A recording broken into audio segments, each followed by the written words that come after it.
Alright, so the Mario Kart World Direct happened yesterday, and just like every single person on the internet, I need to share my opinion, of course. Okay, so I'm gonna start with the good stuff, and then I'll end with the bad stuff. I feel like that seems reasonable, you know, always share the good stuff first. First things first, the game looks incredible, right? Like, seriously, at the end of the day, the game looks so good. So let's start off with the courses. So right off the bat, they show the courses in the Direct, and I have to say, these courses look so good, but I'm a little bit worried about them, okay? As much as I think the courses look so phenomenal, I'm a little worried that they're going to be a little too straight, if that makes sense, right? Like, too many, like, straightaways, okay? Like, a lot of the clips that they show, some have those straightaways and others doesn't. To be fair, like, as long as the courses have unique layouts, that's all I care about, right? And I think they will, especially going into the fact that, you know, there's probably so many different ways you can do the course. So I like the idea that there's a bunch of different ways to play the course, but also I'm a little worried that it's going to be, hey, you can go this way, or this way, but at the end of the day, you're going straight. Now, let's talk about something that really piques my interest. So if we do some looking at the Grand Prix, okay, we have the Mushroom Cup, the Flower Cup, the Star Cup, Shell Cup, Banana Cup, Leaf Cup, Lightning Cup. That is 7. So they showed off 7, and then they also talk about the Rainbow Road, right? And I love that Rainbow Road's unlockable, and I'm assuming that Rainbow Road is going to be its own Grand Prix, right? And you know, Rainbow Road's always the last Grand Prix. That's how it is. You go through them all and you end on that Rainbow Road. And that's great, but I love that it's unlockable, right? I know Mario Kart games are not necessarily games where you unlock things by progression, but when they do it, I love when they do unlock by progression. That's like one of my favorite things that Mario Karts do, like Mario Kart Wii, right? You have to unlock all the characters, right? There's so many characters you can unlock. I love that. And then, of course, in most games, like, you have to play the cups to unlock other cups, and that's usually just how that works. But it's not the same, right? It's just not the same.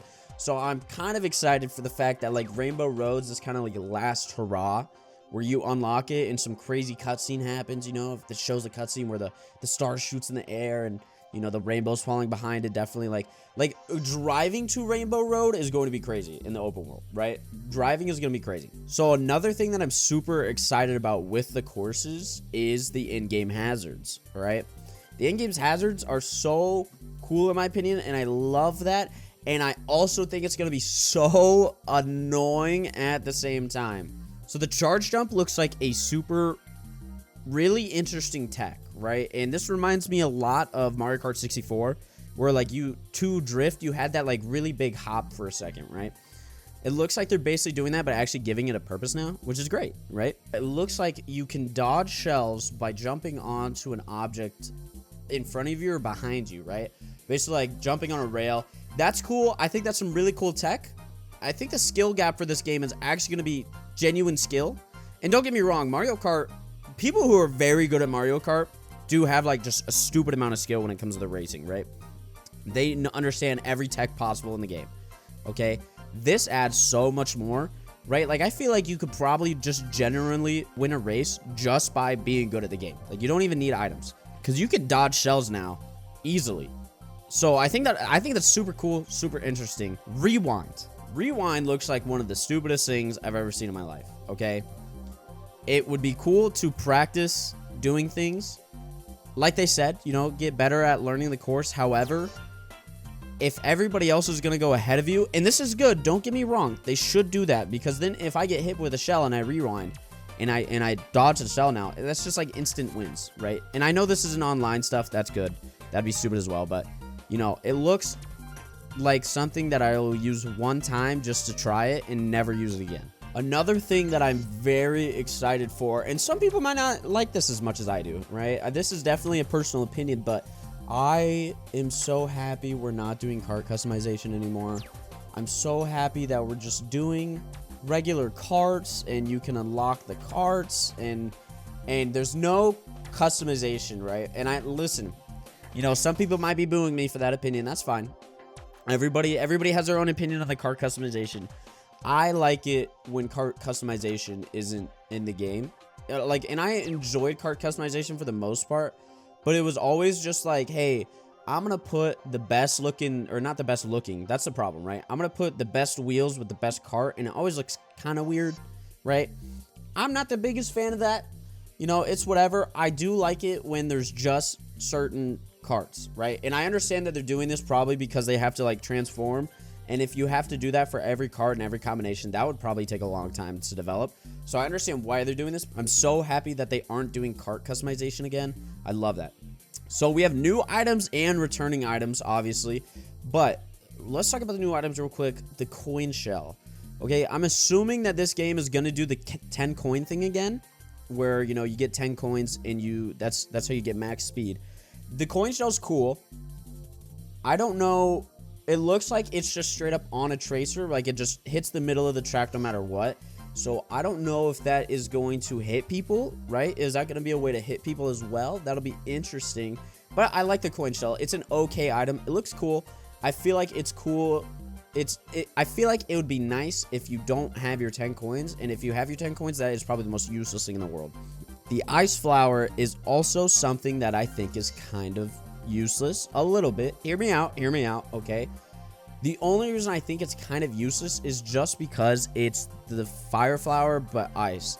And I couldn't tell in the trailer if there's a little bit of a time where the other people also go slow after being hit, right? It showed in the direct trailer that, you know, they still had snow on them. I'm wondering if it slows them down temporarily. And if it does that, then you know what? I might give it some more props. But other than that, it's literally just the fire flower. So, okay, the hammer looks insane. I can't lie. I'm really excited for the hammer. I think this is going to be really cool. It's only going to be cool depending on where you get it, right? Is this like a top 6 kind of place thing? Like a 6 to 3 where you get it? Or, you know, is it lower, like 6 and below? Or I guess there's 24 now, so that's going to be something. But, you know, where are we getting the hammer from? Right? And I like that it stays there for like a second. You know, I like that you can kind of cut off angles. It makes it easier to hit somebody, right? Aim for the trajectory, right? I like that. That's cool. Now, the big one is here. The Mega Mushroom is back. All right. I am biased as heck. Mario Kart Wii is my favorite Wii, hands down. No competition. The best Mario Kart. So, having the Mega Mushroom back, even though it is just a stupid item and it doesn't even really do too much for you, I'm just happy that it's back, you know? I love the Mega Mushroom. It's fun. It's just a cool little stupid thing, and I love it. Now, the Kamek. The Kamek item looks super interesting, and I like that it's kind of like the Wonder Flower from Mario Wonder, right? There's some things that happen when you use it. I love that. It looks cool. It looks interesting. We'll be excited to see a little bit more of how that goes when we get the game. Now, again, might be an unpopular opinion. Knockout Rally, it looks fun. It looks fun. I feel like that's something you can only play so much before you're like, okay. And I could be wrong, you know? This could be something that is such a huge dopamine hit whenever you win that like you chase that win every time. This is definitely their way of like a battle royale. That's what it is, right? It's a battle royale but Mario Kart. I like that. It's a cool idea. Don't know if it's for me, but it does look fun. I just don't know how long I can play it before it's not fun anymore.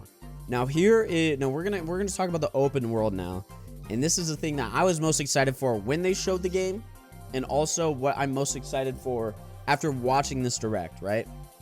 So, like I said earlier, I love unlocking things, right? Unlocking things by progression, favorite. Unlocking things whenever you want, though, that's my bread and butter. Some people might not like collecticons in video games, right? You know, like 3D open worlds. Some people don't like just collecting things, collect them. I love doing that. Unfortunately, I love wasting time. It's my favorite pastime, right? So, the outfits by driving around and getting the food is something that very much interests me, right? I like the idea that it gives a reason to go into the open world if you want the outfits, right? It gives a reason for an outfit, not just having an outfit. I like that. The question is, if I want to 100% the game, which I will, by the way, and I'll stream it when the game comes out, but if I want to 100% the game, do I need to go through and get the food with every single character? Because if that's the case, that's going to suck. That will suck. if it's like not every character can have a costume, only certain ones with a specific food, right? It looks like there's about 4 or 5 for each costume. So I think that's a little interesting. So I'm assuming the sushi that they showed when Peach got the Komodo, right? There's the Mario, Luigi, Peach, Yoshi, and the Lakitu costume of that. And then right next to it, we have like more of Explorer outfit, right? And there's Toad, Toadette, Baby Peach, Daisy, or Baby Daisy, Baby Rosalina, and Bowser Jr. And that's 6. So do I need to go through with every character and get these outfits and get the food to 100% of the game? If that's the case, that might be a little annoying. And I don't know if that's awesome, but again, it's something to do, I guess. And even if it is repetitive and not fun, it would make for a fun speed run. So, you know, the outfits, great, cool. I like that you can unlock them. Could be repetitive, could not be fun. The biggest thing that I am excited for with this open world are missions. Missions are finally back from Mario Kart DS. This is perfect. We've been asking for this for so long, and there's hidden coins and hidden panels. I am so excited for the open world. This is seriously so good. There's so many things to do. There's so many, like, this game is gonna have so much content to the point where I feel like you're not gonna know what to do. I like I said earlier, I want to 100% this game. I do. I feel like 100%ing this game is gonna take so long, and I'm happy for it to take long, especially if this game needs to last me a month before Donkey Kong comes out, right? So I'm super excited that missions are back, hidden coins, hidden panels. There's going to be so many things to do in the open world, and that's good, because if it was just driving around, that would suck, okay? Much as it would be fun to do for maybe an hour, and there would be no point. So I'm glad that there's missions and hidden coins. Now, the hidden coins, I'm wondering, is there one for each race? Because it said there was like it said it was a Peach coin, right? So, you know, is there one for each racer, or is there one for each race? Who gets a coin, who doesn't, you know? Like, how's that gonna work? I mean, obviously we'll find out later when the game comes out, but I'm super excited there's actually something to do in the open world besides just drive around. As much as I think driving around would be fun, like I said, I feel like that's something you could maybe do for an hour, and that would be it, right? It'd be something that gets super boring fast. So there's the fact that there's more things to do in the open world. Thank goodness. And the missions are back, and they're not quite the missions that we had earlier, but they did say that there was boss fights. So that's good. I'm happy for that. Now, after all of this, something that I just thought of in general, right? It would be DLC. And, you know, DLC for an $80 game, is that cool? I don't know. You know, we've never had an $80 game like this. So that'll be a talk for another day. But I think that if they do DLC, and I wouldn't be surprised if they do, right? I think it's going to be like completely a whole new island. And I'm hoping that the DLC with the new island will be better, right? And I know the game's not out yet. I can't talk for how good the open world is. I think it'll be interesting to see them remap everything old into like an open world kind of thing. I think it'll be super interesting. I'm excited, right? DLC, entire new island. That's what I'm calling now. It is April 18th. All right. If that happens, I called it here first. Hit me back up in the comments later, right? You know, I feel like I've been trying to be as positive as I can, because there are things that I'm super excited for. The thing is that I still don't think this game is worth $80. I think $80 is a ridiculous asking price. They should have done $70. I know they said that they're doing variable pricing, but $80 is just not worth it for this game, you know? And especially what they showed in the Direct. As much as this is everything I could ever want out of a Mario Kart, $80 is still ridiculous, man. That's still just a stupid asking price. You know, it could hurt the game. It could hurt the Switch 2 sales, right? It's just, it's not smart. I don't think it's a smart idea. But, you know, oh well, I guess. I don't make the price. I'm still going to be the sucker that pays $80 for it, you know? I like physicals, so I need to buy it separately. I don't want a digital one. On that note, guys, that'll be it for the video. Let me know what your thoughts are about this, right? I would love to talk to you guys in the comments about it. I'm super excited. I'm super excited for the open world, everything, right? What are you guys excited for? What are you not excited for? You know, do you think the game is worth $80 or not? Because I don't. I would love to hear your arguments though. When the game comes out, we will be live streaming this constantly for that month, right? The entire month of June, man. We're going to be trying to go live every single day playing the game until I 100% it. Honestly, once I do that, I might not want to play as much, but we'll grind the game for sure. I hope you guys have a great day. I'll talk to you guys later.